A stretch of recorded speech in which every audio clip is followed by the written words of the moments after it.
at some point they may make a car that's a great car, but no, they haven't done that yet. Can I ask you about batteries for a second? Yeah, sure. So you're building this gigafactory, right? It's built.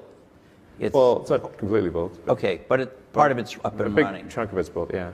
Part of it's up and running. It's a really gigantic thing. It's like when the gigafactory's done, it'll be the largest footprint building of any kind in the world. Of any kind, not just factories, literally of any kind. What is this? The largest rocket, the largest building? I mean... Well, I mean, I think it's not scale for scale's sake. It's just like if you say, well, we want to accomplish these goals, then you kind of have to make a big thing. So, okay. You've got this big thing. It's this big, giant building. Right. Yeah. It's going to make batteries. The batteries it's going to make are lithium. We're going to have an opening. Well, it's not technically an opening party since it's been operating for a little while, but we're going to have a party soon. You guys maybe want to come. Okay. We can come? All right, yeah, good. Sure. We'll come to the battery party. But they can't come. It's worth seeing. This they is like, can't come, right? This is crazy. No. This is like an alien dreadnought. It's really nutty. Because I love a battery party, but right, but talk about where it's going. Are these lithium-ion batteries? Yeah, sure. So they're the same batteries that's in our phone? No. Please explain. Yeah, so lithium. Have you made a battery breakthrough? Is something I'm interested in. Yeah, I mean, generally there's so much nonsense out there about batteries. Like you can believe about 1% of what you read. Maybe. Lithium ion covers a very broad range of technologies, and you can have an enormous difference in the power density and the energy density and the cycle life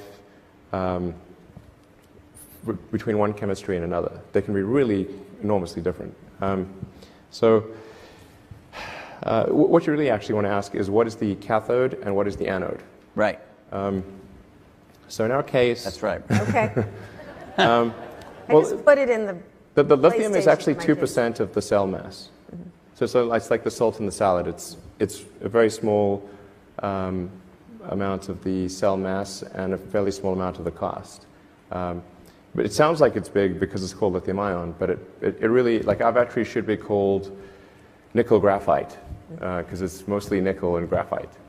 Okay, and it's nickel, cobalt, aluminum, but battery, other little things, and graphite with a silicon oxide layer. Battery efficiency or power, the power that you can store in a certain mass seems to be move very slowly, at least compared to we're used to Moore's law pushing integrated circuits faster. Batteries kind of are always in our consumer devices always lagging behind. You've built this giant thing, the biggest building in the world it's ever seen. It's not fully built, but yes, it's... You're building a pretty big chunk is built, so yeah, ever seen. Yeah. To make batteries. Your whole business depends on batteries in these cars.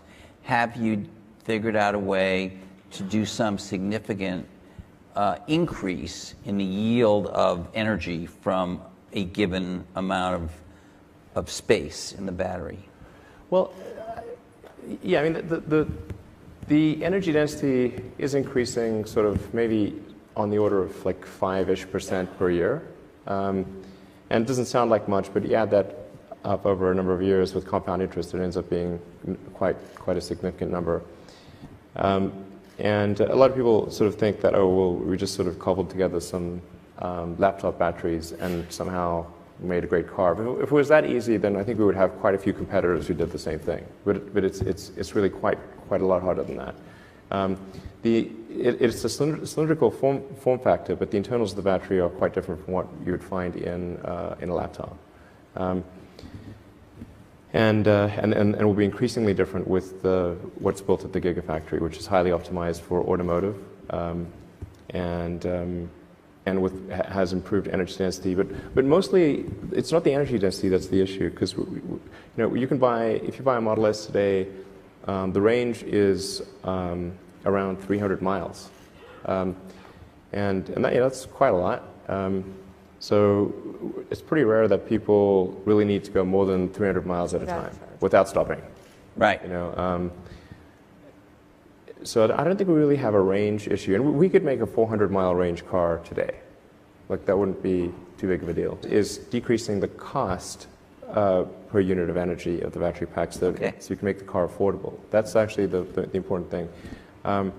So there's really two main dimensions along which cost optimization and making something available to mass market can be achieved. One is design iteration, going through multiple versions of something, and then the other is economies of scale.